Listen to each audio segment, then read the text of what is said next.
Bonjour la famille, bienvenue sur l'Histoire avec Madési, s'il vous plaît, abonnez-vous et laissez-nous un j'aime. Cela compte énormément pour nous.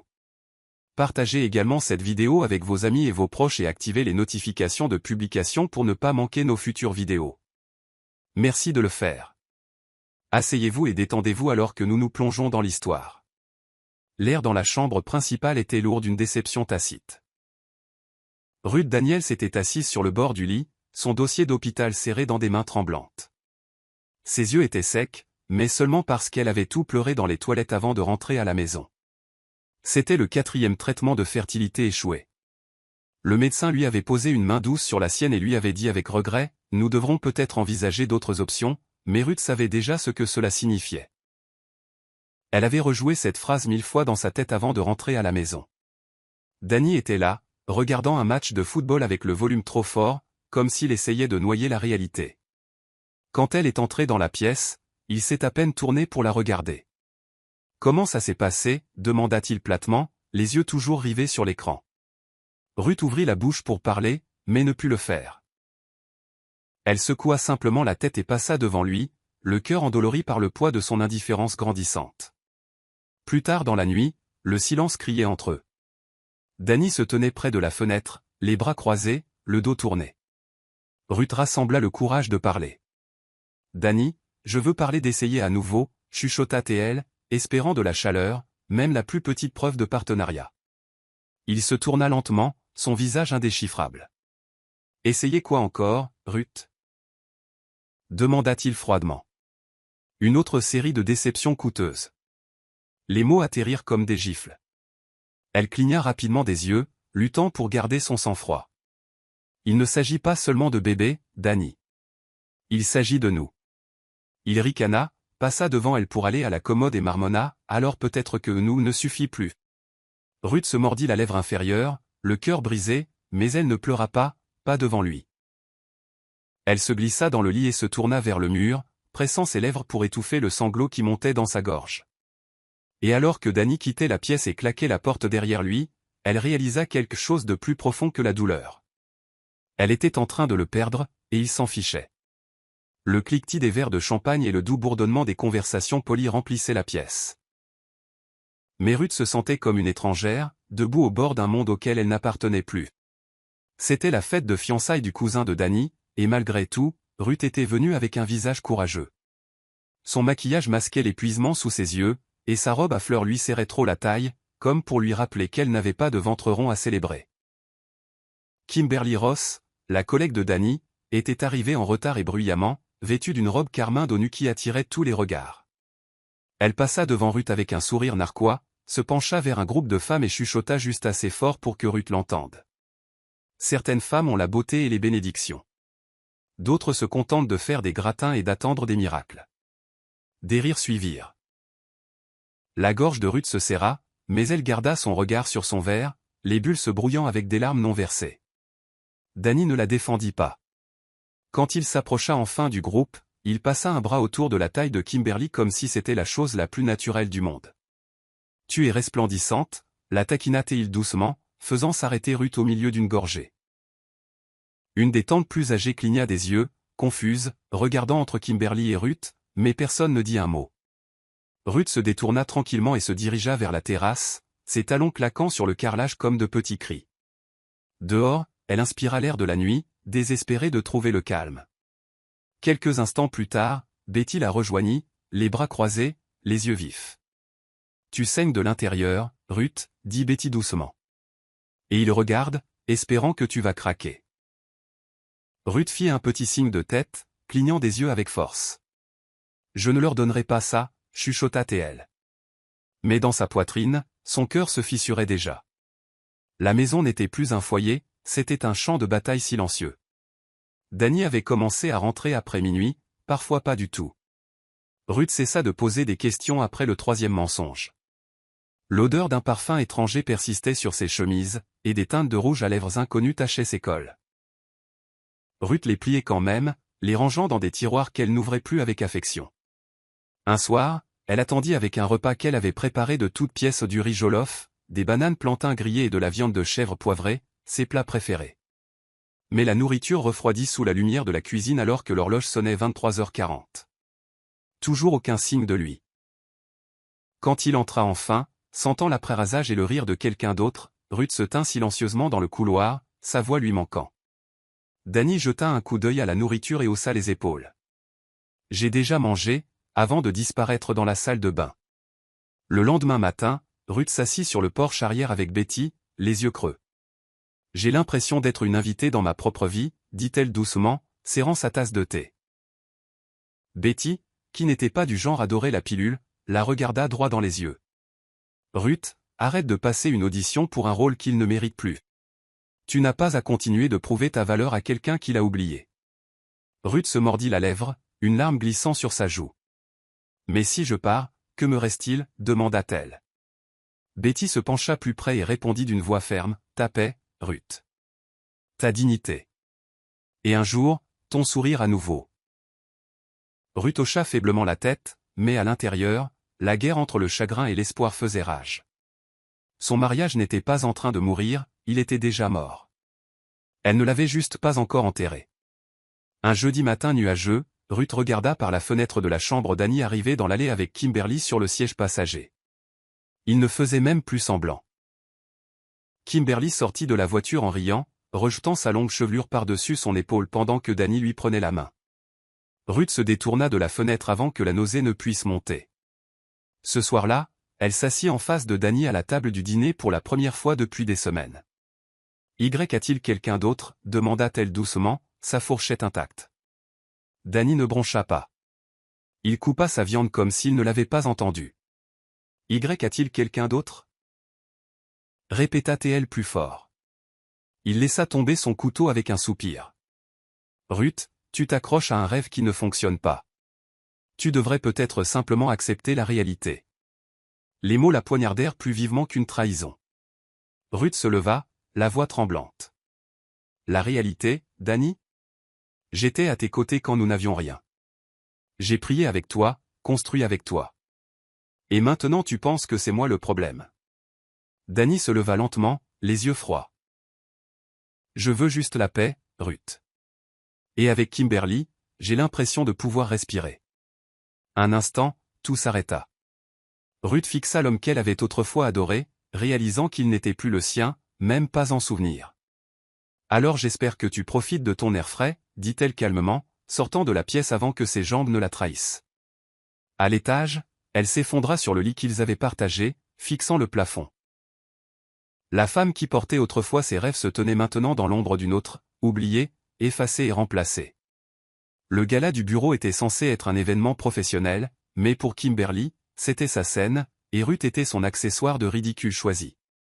Ruth n'était venue que parce que Danny avait insisté pour qu'elle fasse acte de présence pour les apparences. Elle arriva dans une robe bleu doux, simple mais élégante. Ses cheveux soigneusement tirés en arrière. Elle essaya de sourire, de prétendre que tout ne s'effondrait pas.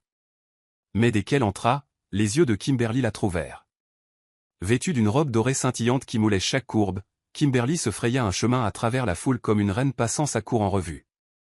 Et puis, sa voix perçant la musique, elle dit fort, « N'est-ce pas incroyable comme certaines personnes ont l'air si maternelles, mais ne le sont jamais ?» Des rires éclatèrent en vagues cruelles. Ruth se figea au milieu d'un pas, un verre de vin à la main, le commentaire la frappant plus fort qu'une gifle. Plusieurs têtes se tournèrent, faisant semblant de ne pas regarder. Danny se tenait à proximité, les bras croisés, ne disant rien, juste observant. La poitrine de Ruth se serra, sa gorge brûla, mais elle garda une expression calme.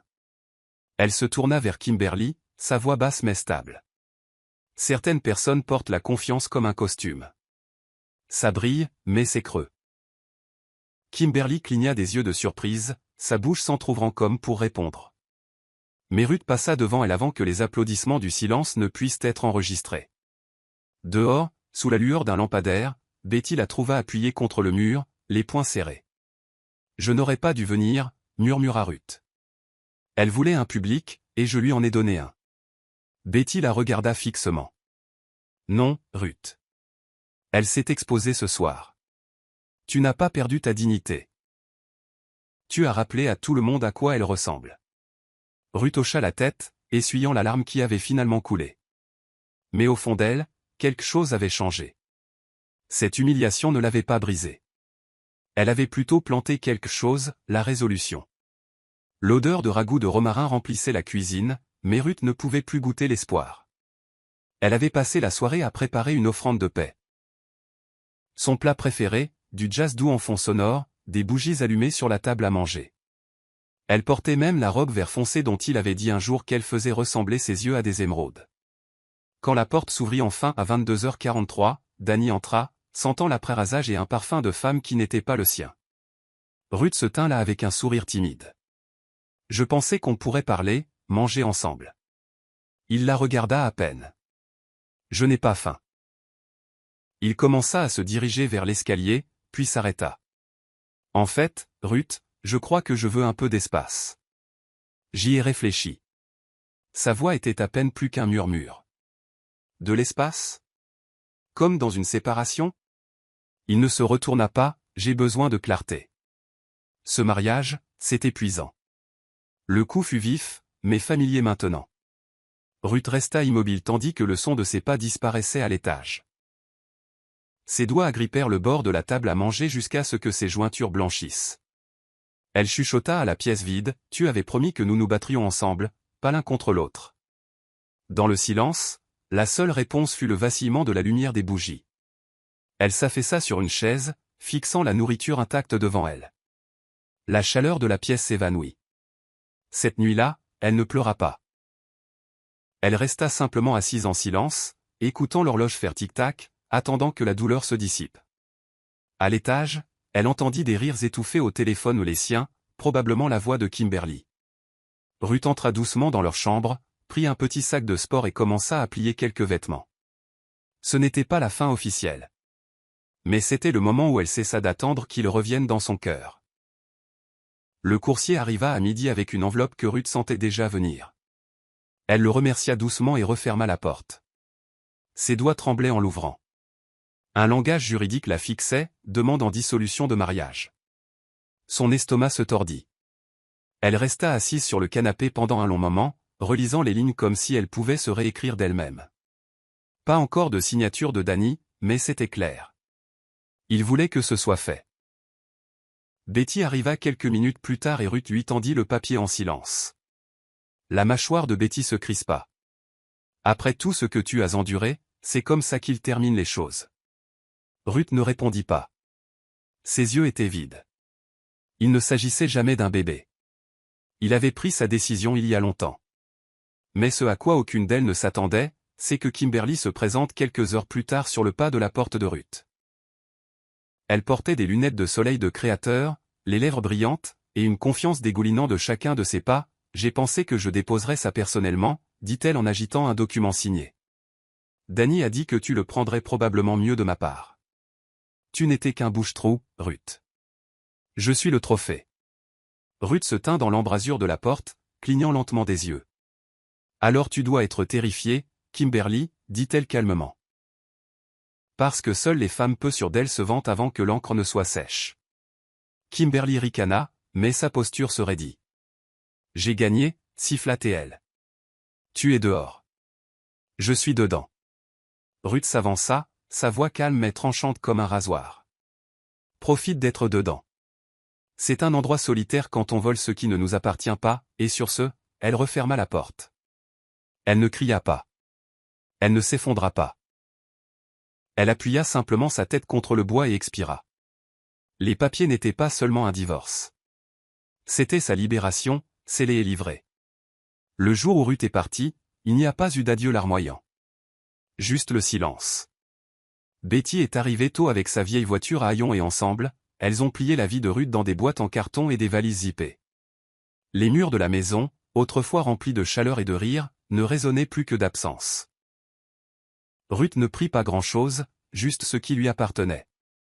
Aucune trace d'amertume ne se lisait sur son visage alors qu'elle emballait soigneusement un cadre photo et retirait son nom de l'étiquette de la garde-robe. Danny n'apparut jamais. Son absence était bruyante mais attendue. Kimberly, cependant, jeta un coup d'œil depuis une fenêtre à l'étage, les bras croisés, les lèvres courbées d'un amusement suffisant. Ruth croisa son regard mais ne détourna pas les yeux. Pour la première fois, il n'y avait aucune faiblesse dans ses yeux, juste une finalité tranquille. Alors que Betty fermait le coffre, Ruth jeta un dernier regard à la maison dans laquelle elle avait mis toute son âme. « Tu es sûr de ne pas vouloir laisser un mot ?» demanda doucement Betty. Ruth secoua la tête. Il a fait son choix. Je ne voulais juste pas être là pour le voir devenir permanent. Elles partirent sans cérémonie, le soleil projetant de longues ombres sur la rue. Ruth ne pleura pas. Elle regarda le quartier défiler avec un calme qui la surprit. C'était fini, pas avec un fracas, mais avec un battement de cœur qui s'estompait. Alors que la ville disparaissait dans le rétroviseur, Ruth chuchota plus à elle-même qu'à Betty. Je lui ai donné toutes les versions de moi. Maintenant, il est temps que je rencontre celle qu'il n'a jamais vue. Betty sourit faiblement et répondit, alors allons la trouver. La petite ville d'Elora était nichée entre les collines et le temps, assez calme pour laisser le passé s'installer et assez paisible pour respirer à nouveau. Betty aida Ruth à trouver un appartement modeste juste au-dessus d'une librairie locale, un endroit qui sentait les vieilles pages et la guérison. Les premiers jours furent lourds de silence, mais Ruth l'accueillit. Elle ne devait de sourire ou d'explication à personne ici. Les matins commençaient par des promenades et se terminaient par des tasses de thé sur le petit balcon. Elle regardait la vie continuer autour d'elle, inaperçue et non dérangée. Mais la guérison n'était pas linéaire. La nuit, le rêve revenait encore, des souvenirs de la voix de Danny, du rire de Kimberly, de ses propres bras vides tendant vers quelque chose qui n'est jamais venu. Un après-midi, alors qu'elle se tenait près de la fenêtre à regarder les enfants jouer à la corde à sauter en bas, son cœur se tordit à nouveau. Elle se détourna et s'assit par terre, s'enroulant les bras autour d'elle. « J'aurais dû être mère maintenant », murmura-t-elle. Les mots étaient à peine audibles, mais ils emplissaient la pièce. Betty appela ce soir-là et demanda « Comment va ton cœur aujourd'hui ?» Ruth eut un demi-rire. « Il apprend à respirer à nouveau. » Betty marqua une pause, puis offrit « La guérison commence aussi par se pardonner à soi-même, Ruth. » Et cette nuit-là, pour la première fois depuis des mois, Ruth s'autorisa à se reposer sans le poids de la culpabilité pesant sur sa poitrine. Elle n'était pas encore entière, mais quelque chose de fragile avait commencé à se réparer dans les coins tranquilles de son âme. 2 mois après son arrivée à Elora, Ruth tomba sur une clinique de fertilité discrète, nichée entre un fleuriste et un studio de photographie à la retraite. L'enseigne indiquait « Life Spring Wellness », écrite à la main en calligraphie modeste. Elle faillit passer sans s'arrêter, mais quelque chose l'instinct peut-être la fit s'arrêter. La réceptionniste était gentille, et le médecin, une femme douce nommée Dr Uzo, l'écouta sans jugement. « Je ne suis pas mariée », dit doucement Ruth. « Je comprends », répondit Dr Uzo, « mais vous n'êtes pas ici pour obtenir une approbation. Vous êtes ici pour des options. » Pour la première fois, quelqu'un lui offrit une porte, pas un mur. Pendant l'heure qui suivit, elles parlèrent à voix basse, feuilletant des dossiers et des procédures, et quelque part dans la poitrine de Ruth, quelque chose s'agita, un espoir fragile et défiant. Elle rentra chez elle ce jour-là avec des brochures à la main, et la tête pleine de peur et d'émerveillement. Sur son balcon, elle s'assit dans la lumière déclinante, fixant le paquet. « Et si ça échoue encore ?» se demanda-t-elle. Mais une voix plus douce à l'intérieur contre-attaqua, « Et si ça ne le fait pas ?» Plus tard, elle appela Betty, la voix basse. « Je pense à essayer, seule. » Betty n'hésita pas, « Tu n'as jamais été seule, Ruth. Tu n'étais juste pas entendue. » Cette nuit-là, Ruth posa le paquet à côté d'elle sur le lit et chuchota dans l'obscurité, « Je n'essaie pas de remplacer ce que j'ai perdu. Je me donne juste une chance. » Et pour la première fois depuis longtemps, le sommeil vint à elle doucement, sans que le chagrin ne s'accroche à ses bords. Kimberly se tenait à la porte d'entrée de l'ancienne maison de Ruth, faisant tournoyer les clés de la maison entre ses doigts comme un trophée. « C'est officiel ?» dit-elle à voix haute, même si personne n'écoutait. La maison avait la même apparence de l'extérieur, mais à l'intérieur, Kimberly redécorait tout. Les tons neutres de Ruth furent remplacés par des rouges audacieux et des ors clinquants. Les photos de famille furent décrochées et remplacées par des photos de Kimberly et Danny, Souria. NT à des brunchs et à des galas d'affaires. Enfin, on se sent chez moi, se chuchota TL alors que les déménageurs plaçaient un canapé en velours dans le salon. Danny, cependant, semblait distant. Il souriait lorsque c'était nécessaire, mais lui laissait la plupart des décisions. Lorsque Kimberly évoqua l'idée de repeindre la chambre principale, Danny répondit simplement « Fais ce que tu veux, sans lever les yeux de son téléphone. Pour les étrangers, il semblait qu'elle avait gagné. La femme qui se tenait autrefois dans l'ombre de Danny marchait maintenant fièrement dans les couloirs de Ruth, ses talons claquant comme un tambour de victoire. Mais derrière les portes closes, de petites fissures se formaient. Danny était devenu froid dans les moments où elle attendait de la chaleur. Et bien qu'elle rit plus fort et s'habille plus brillamment, elle se retrouvait souvent à faire les 100 pas la nuit pendant qu'il rentrait plus tard que d'habitude. Un soir, Kimberly se tenait près de la fenêtre alors que Danny partait en voiture sans un mot. Elle marmonna, « J'ai tout abandonné pour être ici. N'ose pas me laisser tomber maintenant. » En public, elle maintenait son rôle, radieuse, dominante, intouchable. Mais à l'intérieur, elle savait que quelque chose n'allait pas. Le trône qu'elle avait pris si audacieusement semblait plus froid qu'elle ne l'avait imaginé. 9 mois après son triomphe, Kimberly donna naissance à un petit garçon dans une suite d'hôpital de luxe. Elle publia l'annonce en ligne en quelques heures. Notre petit roi est arrivé. Fort, beau et béni. Les commentaires affluèrent, louanges, félicitations, admiration. Danny arriva des heures plus tard, légèrement essoufflé, tenant un petit ours en peluche. Kimberly rayonnait. N'est-il pas parfait? Danny prit l'enfant dans ses bras et força un sourire. Oui, il a l'air en bonne santé. Le bébé avait la peau douce et brune et des joues rondes. Mais Danny ne pouvait se défaire du sentiment qu'il voyait plus de Kimberly en lui que de lui-même. Pourtant, il lui embrassa le front et dit, « Tu m'as donné ce que Ruth ne pouvait pas », Kimberly rayonna à ces mots, même si une tension silencieuse persistait en dessous. Ils le nommèrent Daniel Junior. L'idée de Kimberly. C'est tout à fait approprié, dit-elle avec un sourire qui ne demandait pas la permission. Des amis vinrent, les cadeaux affluèrent, et pendant un certain temps, la maison se remplit de nouveaux bruits et d'un sentiment de progression. Mais Danny recommença à passer plus de temps au travail, arrivant tard, prétextant des réunions et des appels. Kimberly s'énerva quand il ne répondait pas à temps à son téléphone. « Tu voulais ça ?» lui rappela-t-elle un soir alors qu'il rentrait après minuit. « Tu as supplié pour un fils. » Danny enleva sa veste et marmonna, « Oui, je ne m'attendais juste pas à ce que tout le reste change si vite. » La pièce devint silencieuse. Kimberly resta immobile, le bébé dans les bras. Même avec un enfant dans les mains, elle se sentait étrangement vide, comme si sa victoire n'avait fait qu'approfondir sa solitude. De retour à Elora, Ruth était assise dans une salle d'examen stérile, les mains tremblant légèrement pendant que le docteur Uso lisait les résultats. « Vous êtes enceinte, Ruth. Félicitations. » Les mots ne firent pas tilt tout de suite. Ruth cligna des yeux. « Vous êtes sûre ?» demanda-t-elle, ayant presque peur d'y croire. Le docteur Uso sourit chaleureusement. « Très sûr. Vous portez 2 embryons en bonne santé. » Ruth se couvrit la bouche des 2 mains alors que les larmes montaient, silencieuses, reconnaissantes, abasourdies. Quand elle sortit de la clinique, elle appela immédiatement Betty. « Betty » chuchota-t-elle, la voix tremblante. « Je ne suis pas seulement enceinte. J'attends des jumeaux. » À l'autre bout du fil, Betty poussa un cri de joie. « Ruth, oh mon Dieu, Ruth, tu vas être mère. » Et c'est ainsi que la femme stérile dont on se moquait portait maintenant un double miracle. Ruth garda la nouvelle pour elle. Pas d'annonce, pas de publication, juste une préparation tranquille et une gratitude quotidienne. Elle plaça les échographies dans son journal et pria chaque nuit pour avoir la force et un accouchement sans danger. Elle ne dit à personne en ville qui était le père, même le docteur Uso n'insista pas. Ce n'était plus important. Un soir, Ruth se tint devant un miroir, les mains posées sur son ventre qui s'arrondissait doucement. « Vous 2 m'avez sauvé. » chuchota-t-elle. « Avant même votre arrivée, vous m'avez donné une raison de vivre à nouveau. » Dans ces moments intimes, elle souriait davantage. Non pas parce que tout était guéri, mais parce que quelque chose en elle était revenu à la vie. Elle ne se sentait plus vide. Elle se sentait pleine, de toutes les manières qui comptaient.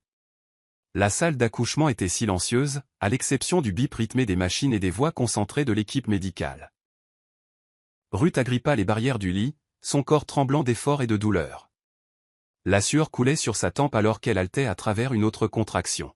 « Vous y êtes presque », encouragea le docteur Uso, lui essuyant doucement le front. « Juste une dernière poussée, Ruth.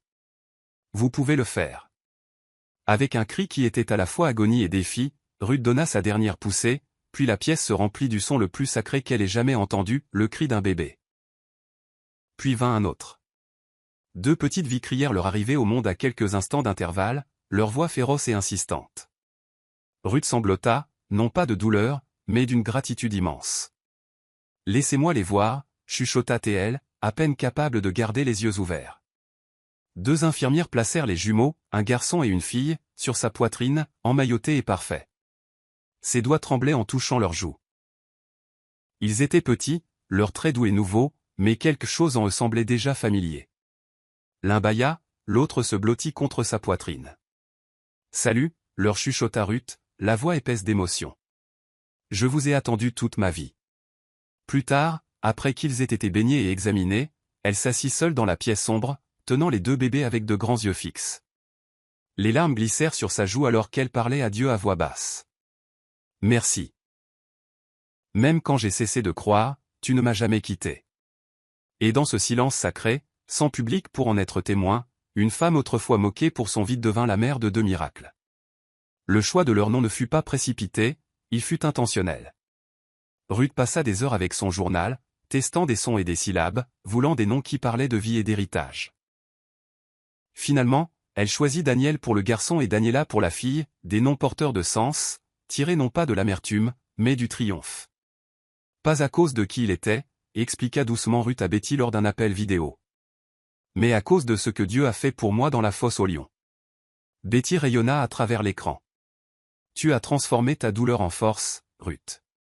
Je suis si fier de toi. Ruth hocha la tête, les yeux sur les jumeaux dans leur berceau. Ils n'ont pas besoin de savoir qui est parti. Ils ont juste besoin de savoir que moi, je ne l'ai jamais fait. Chaque jour avec eux était une révélation. Ruth regardait Daniel s'étirer dans son sommeil, ses lèvres se courbant comme les siennes. Daniela clignait des yeux, curieuse, des yeux sombres et profonds comme le ciel nocturne. Les gens d'Elora commencèrent à le remarquer, mais ne posèrent jamais de questions.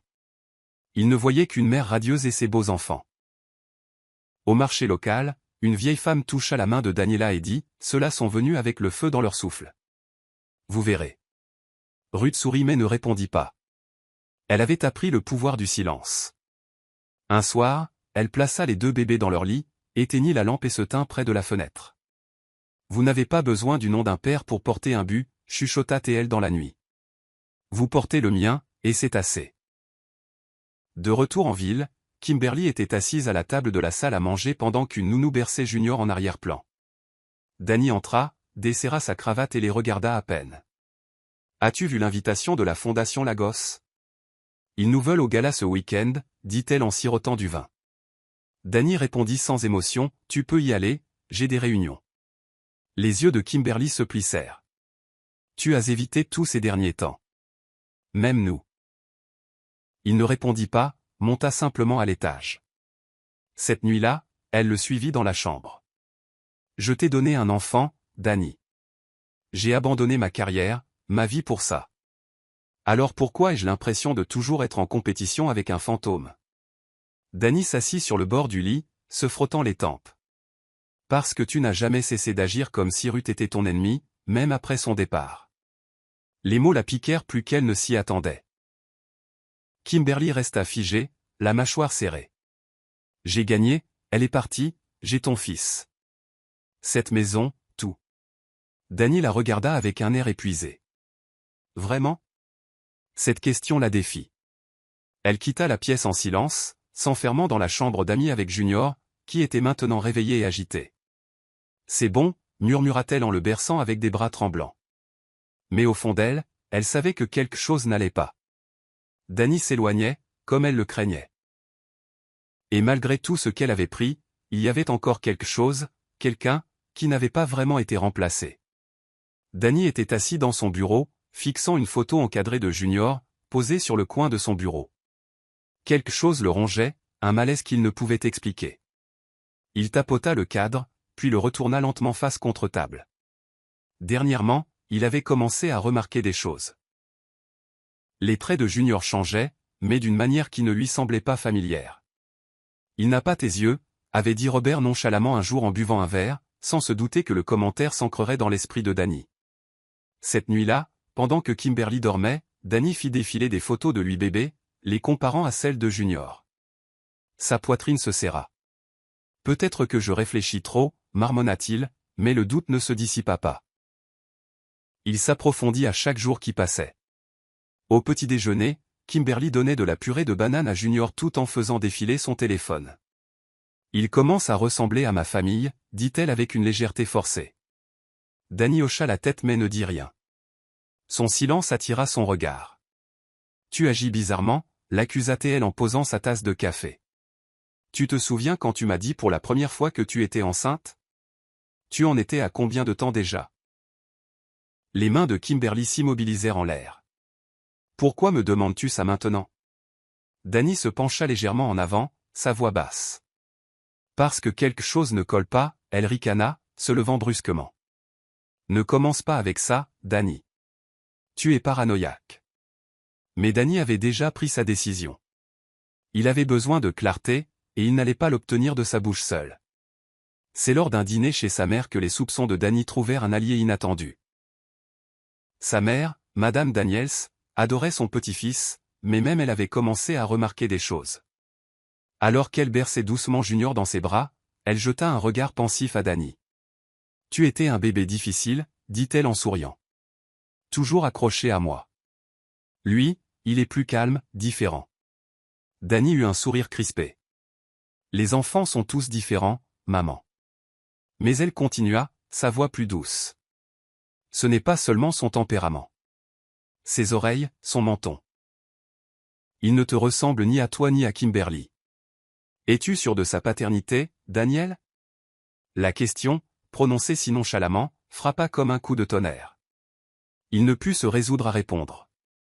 Plus tard, en rentrant chez lui, ces mots tournèrent en boucle dans son esprit. Il se souvint de la précocité avec laquelle Kimberly avait prétendu être enceinte après le début de leur liaison. Avec quelle rapidité elle avait insisté sur le fait que c'était le sien. Il ne l'avait jamais remise en question à l'époque. Pourquoi l'aurait-il fait? Elle lui avait donné ce que Ruth n'avait jamais pu lui donner. Mais maintenant, le doute chuchotait plus fort. Quand il entra dans la maison, Kimberly était dans le salon, donnant le biberon à Junior tout en regardant une émission. « Tout va bien ?» demanda-t-elle. Danny répondit avec un calme mesuré. « Juste quelque chose que maman a dit, ça m'a fait réfléchir. » Elle se raidit. « Réfléchir à quoi ?» Il secoua la tête. « Je te le dirai quand j'aurai compris. » Et il monta à l'étage, la laissant seule avec son malaise grandissant plus vite que l'enfant dans ses bras. De retour à Elora, Ruth reçut un email inattendu des organisateurs d'une conférence sur le leadership des femmes à Ibadan. Quelqu'un avait vu ces sessions de mentorat discrètes en ville et l'avait recommandé. L'invitation disait « Votre parcours mérite d'être entendu. Nous serions honorés si vous le partagiez. » Ruth hésita. Parler publiquement signifiait vulnérabilité et exposition. Elle fixa l'email pendant des heures. Quand Betty vint lui rendre visite ce soir-là, Ruth lui tendit le téléphone. « Je ne sais pas si je suis prête. » Betty le lut et posa une main douce sur son épaule. « Tu n'as pas besoin de tout leur dire. Raconte-leur simplement ce que tu as surmonté. Il y a de la force là-dedans. » Ruth se mordit la lèvre. « Et si les gens me reconnaissent ?» Betty sourit. « Alors laisse-les voir qui tu es devenu. » Après des jours de prière et de réflexion, Ruth accepta l'invitation sous son nouveau nom, Ruth Reddy. Le jour de la conférence, elle portait une robe crème fluide avec des broderies subtiles et un simple collier en or. Elle se présenta devant une foule de femmes qui attendaient de l'inspiration, mais ce qu'elle leur donna était quelque chose de plus profond. « Je croyais que le silence me rendait forte », commença-t-elle. Mais la guérison m'a appris que la force se trouve parfois dans le fait de parler après avoir été réduite au silence trop longtemps. Les applaudissements furent tonitruants. Après le panel, une jeune femme s'approcha d'elle en larmes. « Votre histoire m'a donné de l'espoir. » « Merci. » Ruth sourit chaleureusement et répondit, « C'est tout ce que j'ai toujours voulu, rendre ce que la vie a failli me voler. » Elle ne le savait pas alors, mais quelqu'un avait pris sa photo lors de l'événement, et cette image était sur le point de tout changer. La photo n'était pas posée. Ruth venait de descendre de la scène, ses jumeaux dans chaque bras, lorsqu'un journaliste la captura, un moment baigné de lumière dorée, ses yeux doux, son sourire calme mais plein de grâce. La tête de Daniela reposait sur l'épaule de sa mère tandis que Daniel fixait directement l'objectif, son expression curieuse, presque royale. La légende disait, la force réinventée, la femme qui s'est relevée 2 fois. Le lendemain matin, la photo avait voyagé bien au-delà des frontières d'Elora. Elle fut repartagée par des influenceurs, des blogs de parentalité et même des plateformes professionnelles. Ruth, inconsciente, passa sa journée à plier des vêtements de bébé et à fredonner des berceuses, mais son téléphone ne cessait de vibrer. Betty appela en panique, « Ruth, tu es partout. Cette photo est partout. » Confuse, Ruth ouvrit ses messages et vit son image éclabousser les timelines et les gros titres. Ses mains tremblaient alors qu'elle s'asseyait lentement, clignant des yeux devant l'écran. Dans un autre coin de la ville, Kimberly faisait défiler son fil d'actualité en se faisant faire les ongles. Elle s'arrêta à la vue de la photo de Ruth, élégante, maternelle, triomphante. Sa gorge se serra. Astérisque les jumeaux astérisque, ils semblaient familiers, trop familiers. Elle zooma sur le garçon. Non, marmonna-t-elle, les yeux écarquillés. À la maison, Dani avait également vu l'image. Elle était apparue sur LinkedIn sous un post intitulé « Du rejet à la rédemption ». Il fixa l'écran, incapable de bouger. Son cœur battait contre sa poitrine alors que ses yeux se fixaient sur le garçon. Le nez de Daniel, la ligne de sa mâchoire, c'était comme se regarder dans un miroir. Kimberly remarqua son silence ce soir-là et demanda nonchalamment, « Dure journée ?» Dani répondit sans la regarder. « As-tu vu la photo ?» Elle se figea. « Quelle photo ?» Il tourna son téléphone. Alors, elle a eu des enfants. Ce doit être ceux de quelqu'un d'autre. Dani la fixa. « Tu es sûr ?» Et pour la première fois depuis sa victoire, Kimberly ne put lui répondre. Le titre évolua dès le 2e jour. L'ex-femme d'un milliardaire revient avec des jumeaux qui lui ressemblent comme 2 gouttes d'eau. Les détectives en ligne reconstituèrent des fragments, des photos de mariage d'il y a des années, d'anciens articles de presse où Ruth avait été mentionnée à côté de Dani. Les forums débattaient des chronologies. Les rumeurs se propagèrent comme une traînée de poudre. Ruth avait désactivé ses notifications, submergée par l'attention, mais il était trop tard. Des personnes à qui elle n'avait pas parlé depuis des années commencèrent à lui envoyer des messages, certaines par culpabilité, d'autres par curiosité. « Ignore-les », conseilla Betty, tenant l'un des jumeaux pendant que Ruth berçait l'autre. « Ceux qui ont douté de toi à l'époque ne méritent pas d'être aux premières loges de ton triomphe maintenant. » Ruth hocha la tête, mais ses pensées tourbillonnaient. Elle n'avait pas peur de l'attention. Elle avait peur de la perturbation. Elle avait construit la paix, et la curiosité du monde la menaçait maintenant. Pendant ce temps, la maison de la famille Daniels bouillonnait de tension. Dani passait des heures dans son bureau à regarder la photo encore et encore. Robert lui rendit visite ce soir-là, s'affaissant sur une chaise en face de lui. « Tu l'as vu aussi ?» demanda Dani sans lever les yeux. Robert expira. « Il faudrait être aveugle pour ne pas le voir. Ce garçon, c'est toi. Et la fille, les yeux sont ceux de Ruth. » Dani serra la mâchoire. Kimberly a dit qu'elle avait utilisé un donneur, mais si, et si ces enfants sont les miens? Robert resta silencieux un moment. Puis il dit ce que Dani craignait. Tu dois connaître la vérité. Pas pour elle, ni même pour Ruth. Pour toi. À l'étage, Kimberly se tenait derrière la porte, écoutant à travers la fente. Sa poitrine se serra de panique. Cette photo n'avait pas seulement fait réapparaître Ruth, elle avait ressuscité le doute. Et le doute, elle le savait, avait le pouvoir de détruire tout ce qu'elle avait revendiqué comme sien. Robert était toujours resté neutre, loyal à la fois à Dani et à la vérité. Mais après avoir vu la photo de Ruth, quelque chose en lui changea. Il prit la décision silencieuse de lui rendre visite sans le dire à Dani. Il se rendit à Elora sous le prétexte d'une retraite d'affaires et arriva à l'improviste un après-midi paisible. Ruth ouvrit la porte avec prudence, les jumeaux gazouillant derrière elle. Robert retira sa casquette, stupéfait par la vue. Ses yeux passèrent à Daniel, puis à Daniela. « Puis-je entrer ?» Ruth hésita un instant, puis s'écarta. Autour d'un thé, Robert ne mâcha pas ses mots. « Thé. Tu n'as pas à me dire quoi que ce soit, Ruth. Je ne suis pas ici pour fouiner, mais ces enfants, un seul regard et n'importe quel imbécile peut dire qui est leur père. » Ruth le regarda fixement. Alors tu dois savoir pourquoi je ne suis jamais revenu pour des réponses. Je n'en avais pas besoin. Il la regarda, sincèrement ému. Tu as changé, Ruth. Il y a quelque chose de posé en toi maintenant. Elle sourit faiblement. La douleur est un grand professeur, Robert.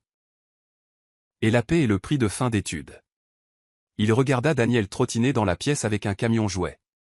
La ressemblance était troublante. Robert se pencha en avant. Danny ne sait pas, n'est-ce pas? Ruth secoua la tête. Il a perdu ce droit au moment où il m'a dit d'accepter que je n'étais pas assez. Je lui ai donné le silence qu'il pensait vouloir. Robert hocha lentement la tête, comprenant. Mais le silence n'efface pas la vérité. Et cette vérité est bruyante. Ruth expira, sa voix douce. Alors laissons-la parler d'elle-même. Je ne suis pas revenu pour prouver quoi que ce soit. Je suis revenu pour vivre. Alors qu'il partait plus tard dans la soirée, Robert jeta un dernier regard en arrière.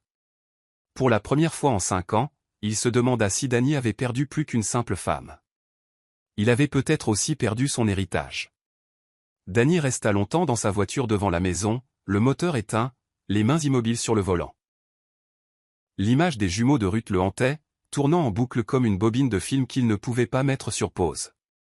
Il avait étudié chaque détail, le nez de Daniel, l'arc de son sourcil, la façon dont ses doigts se recroquevillaient. Tout cela reflétait ses propres photos d'enfance, maintenant rangées dans des albums que sa mère gardait. Il commença à remarquer comment Junior, en revanche, ne partageait aucune ressemblance, ni avec lui ni avec ses parents connus. Au petit déjeuner, quand Junior laissa tomber sa tasse, Danny se pencha pour la ramasser, fixant attentivement le visage du garçon. Kimberly remarqua sa pose. « Pourquoi le regardes-tu comme ça » lança-t-elle, clairement sur les nerfs. « J'essaie juste de voir quelque chose qui devrait être là » marmonna-t-il. Ses yeux se plissèrent et sa voix monta. « N'ose pas commencer à remettre en question mon enfant, Danny. » Il ne lui répondit pas. Le silence entre eux s'étira douloureusement ce matin-là, épais de méfiance. Après que Kimberly soit partie promener Junior, Danny se dirigea directement chez sa mère. Elle l'accueillit, surprise de sa visite inopinée. « Maman, dit-il en s'affaissant sur le canapé. Je crois que j'ai fait une terrible erreur. » Elle l'écouta, lui servant tranquillement du thé pendant qu'il expliquait tout, les jumeaux de Ruth, la ressemblance, la chronologie. Quand il eut fini, elle parla avec précaution. « Mon fils, quand tu as quitté Ruth, tu n'as pas seulement quitté un mariage, tu as abandonné une alliance. Et parfois, les conséquences n'apparaissent que lorsque tu te trouves devant ce qui aurait pu être à toi. » Danny baissa les yeux. « S'ils sont de moi, je dois le savoir. Je ne peux pas vivre sans le savoir. » Sa mère posa une main sur son épaule. « Alors arrête de deviner, Danny. Demande à la seule personne qui détient la vérité. » Mais Danny le savait déjà, Ruth n'allait rien lui donner. Il devrait le découvrir d'une autre manière. Cette nuit-là, Kimberly faisait les 100 pas dans la chambre pendant que Danny faisait défiler silencieusement son téléphone, inconscient de la tempête qui se préparait à côté de lui. « Alors c'est ça, lança-t-elle. Tu te promènes comme un fantôme à cause de cette femme et de ses enfants. » Danny ne leva pas les yeux. « Ne l'appelle pas comme ça. Elle était ma femme bien avant que tu n'entres en scène. » Kimberly rit amèrement. « Et pourtant te voilà, à bouder devant des photos et des ombres. » Il se leva, la voix contrôlée mais tranchante. « Je ne boude pas. Je me souviens de ce à quoi le vrai ressemblait et je commence à me demander ce que le faux a couché à mes côtés. » Cette phrase brisa quelque chose. Le visage de Kimberly rougit de fureur. « Tu penses pouvoir me quitter maintenant? Après tous les sacrifices que j'ai faits? » Les yeux de Danny étaient durs. « Je ne suis pas sûr d'avoir jamais vraiment été avec toi pour commencer. » Le matin venu, Kimberly était passée à l'offensive. Elle se mit sur les réseaux sociaux, postant des photos d'elle et de Junior, avec des remarques pointues. Certaines femmes ont besoin d'un test ADN pour se sentir en sécurité. Moi, j'ai mon homme et mon bébé. Pas de confusion ici. La section des commentaires s'enflamma de spéculations. La boîte de réception de Ruth déborda à nouveau, mais elle ne répondit pas. Au lieu de cela, elle berça Daniela dans un bras et chuchota à Betty, « Quand une femme crie si fort, c'est généralement parce qu'elle entend la vérité frapper à la porte. » Betty hocha la tête. Laisse-la brûler son propre château. Tu n'as pas besoin de riposter. Pendant ce temps, Danny vit les publications et fulmina. Elle ne fait qu'empirer les choses, dit-il à Robert lors d'un appel. Elle ne ment pas seulement au monde, elle se ment à elle-même. Et si elle pense que ces jeux vont m'empêcher de connaître la vérité, elle se trompe. Pour la première fois depuis des années, Danny n'était pas confus. Il était déterminé. L'enveloppe arriva un samedi matin frais, glissée entre une pile de courriers et un catalogue. Ruth l'ouvrit lentement. Ses yeux parcourant le texte en relief. Forum du leadership des femmes en affaires, invitation en tant qu'invité d'honneur, Ruth Aretti. Elle posa la lettre sur la table et expira. Le forum était l'un des rassemblements les plus prestigieux de la région. Un que l'entreprise de Danny sponsorisait souvent. Betty entra juste au moment où Ruth la fixait. « Qu'est-ce que c'est que ce regard » demanda-t-elle. Ruth glissa l'enveloppe vers elle. Une invitation à un endroit où je n'aurais jamais imaginé avoir ma place. Betty sourit. Alors tu dois y aller. Tu as mérité chaque siège qu'il t'offre. Ruth hésita. Danny pourrait être là. Ou Kimberly. Betty haussa les épaules. Laisse-les. Ils te verront. Pas la version qu'ils ont rejetée, mais la femme qui a survécu. Les lèvres de Ruth tressaillirent. Je ne suis pas sûre d'être prête. Betty posa une main ferme sur la sienne. Alors vas-y en tant que quelqu'un qui n'a plus besoin de l'être. Une semaine plus tard, Ruth se tenait devant son placard, choisissant soigneusement une tenue. Elle choisit une robe bleu marine avec de délicates broderies, élégante mais sans prétention. Elle coiffa ses cheveux naturels en une couronne de tresses royales et portait un maquillage minimal. Les jumeaux restèrent avec une voisine de confiance et Betty l'accompagnerait à l'événement. Quand elle arriva au centre de conférence, les têtes se tournèrent, mais pas parce qu'elle était bruyante. Parce qu'elle était lumineuse, calme, stable. Elle entra dans le hall principal juste au moment où Danny entrait par l'extrémité opposée. Leurs yeux se rencontrèrent. Son cœur s'arrêta. Elle ne broncha pas Kimberly, à côté de lui, lui attrapa le bras mais sentit son attention lui échapper. « Elle est vraiment là » murmura-t-il. Kimberly ricana. « Et alors ?» Mais même elle le sentit, quelque chose avait changé. Ruth était entrée non seulement dans le bâtiment, mais dans le moment. Et rien, absolument rien, ne resterait intact après cela. L'atmosphère à l'intérieur de la salle de conférence était électrique, un mélange de costumes élégants, de parfums subtils et d'ambitions chuchotées. Ruth passa devant les rangées de chaises, ses talons claquant doucement sur le sol poli alors que le modérateur de l'événement annonçait son nom. Elle ne s'arrêta que brièvement lorsqu'elle aperçut Danny assis à 3 rangées de la scène, flanqué de Kimberly. Leurs yeux se croisèrent. Son souffle se coupa, non seulement par le choc de la voir en personne, mais par le sang-froid qu'elle portait comme une couronne. Ruth ne broncha pas. Elle lui lança le même regard qu'elle s'était jeté dans le miroir après avoir signé les papiers du divorce, calme, sûr d'elle et imperturbable. Kimberly resserra sa prise sur le bras de Danny. Ignore-la, elle est là pour attirer l'attention. Le regard de Danny ne bougea pas, non. Elle est ici parce que c'est sa place. Ruth atteignit le podium et commença à parler, non pas avec grandeur, mais avec une autorité tranquille. On m'a dit un jour que ma stérilité me définissait, que si je ne pouvais pas donner naissance à des enfants, je n'avais pas d'héritage. Mais maintenant je comprends que ce que je porte en moi, ce que je deviens à travers ma douleur, est le plus grand héritage de tous. La salle était silencieuse. Tous les yeux la regardaient, mais Danny la regardait différemment. Il ne voyait pas une ex-femme. Il voyait une femme renaître. Kimberly se tortilla sur son siège, visiblement mal à l'aise. C'est ridicule, marmonna-t-elle. Elle transforme la pitié en applaudissements. Mais Danny ne répondit pas, il ne le pouvait pas. Quelque chose dans sa poitrine se tordit de regret, d'admiration, d'une tristesse trop compliquée pour être nommée. Ruth descendit après son discours et ne regarda pas en arrière. Elle n'en avait pas besoin. Sa présence avait déjà tout dit. Après l'événement, Danny attendit près du couloir menant au salon privé, faisant les 100 pas. Il n'avait pas prévu de lui parler, mais quelque chose de plus profond que la curiosité le poussa à s'avancer. Quand Ruth émergea enfin, Betty à ses côtés, il se mit devant eux. « Ruth, dit-il, la voix incertaine, les yeux chercheurs. Betty jeta un coup d'œil à Ruth, puis s'écarta. Ruth haussa un sourcil. Danny. Sa voix était ferme, inébranlable. C'était puissant, murmura-t-il. Tu as changé.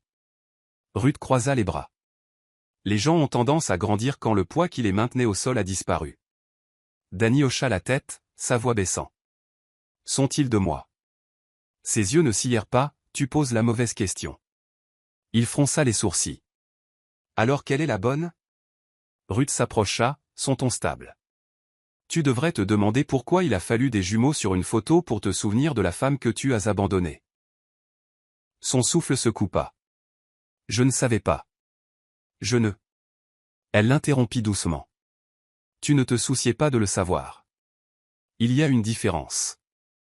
Un long silence suivit avant qu'elle n'ajoute, ils n'ont pas besoin d'un homme qui doute de leur valeur, et je n'ai plus besoin d'un homme qui doute de la mienne. Danny déglutit difficilement. Je veux juste connaître la vérité. Ruth hocha lentement la tête. Alors poursuis-la. Mais ne t'attends pas à ce que je te la serve sur un plateau. Tu as renoncé à ton accès au moment où tu as renoncé à tes vœux. Alors qu'elle s'éloignait avec Betty, Danny resta figé. La femme qui avait autrefois supplié pour son amour le laissait maintenant sans voix, avec une dignité qu'aucun test ADN ne pourrait jamais quantifier. La semaine suivante fut lourde de tension. Kimberly remarqua que le silence de Danny s'approfondissait, ses mouvements plus lents, ses regards sur Junior plus longs et plus difficiles à interpréter. Elle essaya de le distraire avec des sorties et des fêtes, mais il s'engageait à peine. Finalement, un matin au petit déjeuner, Danny posa sa tasse et la regarda droit dans les yeux. « Je veux un test ADN, dit-il simplement. Kimberly se figea. « Quoi » chuchota-t-elle, comme si le mot lui-même était une trahison. « Tu m'as entendu » répondit-il. « Je veux savoir avec certitude. » Sa main trembla alors qu'elle prenait Junior de la chaise haute. « Est-ce à cause de cette photo, à cause d'elle » Danny resta ferme, sa voix stable. « Non, Kimberly. C'est à cause de chaque jour depuis sa naissance où j'ai remis en question quelque chose que je n'ai jamais eu le courage d'affronter. » La colère de Kimberly déborda. « Après tout ce que j'ai abandonné pour toi, tu vas m'humilier avec un test ?» Danny ne broncha pas, s'il n'y a rien à cacher, alors il n'y a rien à craindre. Son visage se tordit de rage et de panique. « Tu penses que Ruth n'a pas manigancé ça? Tu penses qu'elle n'a pas tout orchestré? » Danny secoua lentement la tête. Ruth n'a pas dit un mot. Et c'est peut-être ce qui me fait lui faire plus confiance que je ne t'ai jamais fait confiance. La poitrine de Kimberly se souleva et s'abaissa en respiration courte. Je ne le ferai pas, dit-elle, la voix cassante. Danny la regarda avec une résolution froide. Alors tu m'as répondu sans le test. Il sortit de la pièce alors qu'elle s'effondrait sur le canapé, serrant Junior contre sa poitrine. Pour la première fois depuis qu'elle avait volé le trône, Kimberly réalisa que quelque chose de bien pire que le retour de Ruth était arrivé, la vérité. Et elle avait faim. La salle à manger était silencieuse, étrangement silencieuse. La longue table, habituellement réservée au dîner d'affaires ou au brunch traiteur, ne portait maintenant qu'un seul objet en son centre. Une enveloppe blanche unie avec un seau d'hôpital. Danny était assis en bout de table, les coudes posés sur la surface polie, les doigts étroitement entrelacés. Kimberly se tenait derrière lui, les bras croisés, le souffle court. Junior jouait par terre à proximité, ignorant la tempête que son existence avait déclenchée. Une infirmière avait prélevé les échantillons discrètement quelques jours auparavant, un de Danny, un de Junior. Kimberly avait accepté à contre-cœur, acculée par les conséquences d'un refus. Et maintenant, l'enveloppe tremblait dans la main de Danny comme si elle contenait du feu. Il l'ouvrit lentement, sortant la fine feuille avec un détachement clinique. Ses yeux parcoururent le papier une fois, deux fois, avant de se fermer. Ils ne parlèrent pas immédiatement. La voix de Kimberly brisa le silence. Alors? Danny posa le papier devant elle. Il n'est pas de moi. Les mots la brisèrent. Elle recula, se couvrant la bouche. Danny, je... Il se leva, la chaise raclant bruyamment derrière lui. Tu m'as laissé le nommer Daniel Junior. Tu as construit tout un mensonge autour d'un enfant qui ne partageait jamais mon sang. Kimberly lui attrapa le bras. Je pensais qu'il l'était. Je n'étais pas sûr au début, mais au moment où j'ai découvert. Dany se dégagea brusquement. Tu as remplacé une femme que j'ai brisée, tu m'as donné ce que je pensais être la rédemption, et pendant tout ce temps, tu savais que je vivais un mensonge. Des larmes coulaient sur le visage de Kimberly. Il est toujours notre fils. La voix de Dany s'abaissa, mais elle coupa plus profondément. Non, il est le tien. Et ça, c'est là que j'arrête de faire semblant. Et sur ce, il sortit, la vérité le suivant comme une ombre impitoyable. Une semaine plus tard, Ruth était assise dans son jardin sous la douce chaleur du soleil du soir. Daniel rampant à ses pieds, tandis que Daniela était assise à proximité avec un carnet de croquis strié de crayons. Le monde avait bourdonné en son absence, messages, médias, excuses d'anciennes connaissances. Elle les ignora tous. Elle n'avait rien à reconquérir. Elle avait déjà gagné. Betty entra par le portail avec un sourire, tenant un journal. « Tu as encore fait la une » taquina-t-elle. Ruth gloussa, écartant une mèche de son visage. La gloire n'a jamais été le but. La paix, si. Betty lui tendit quand même le journal. Le titre disait « Ex-femme doublement bénie, la femme qui n'a jamais eu besoin de vengeance ».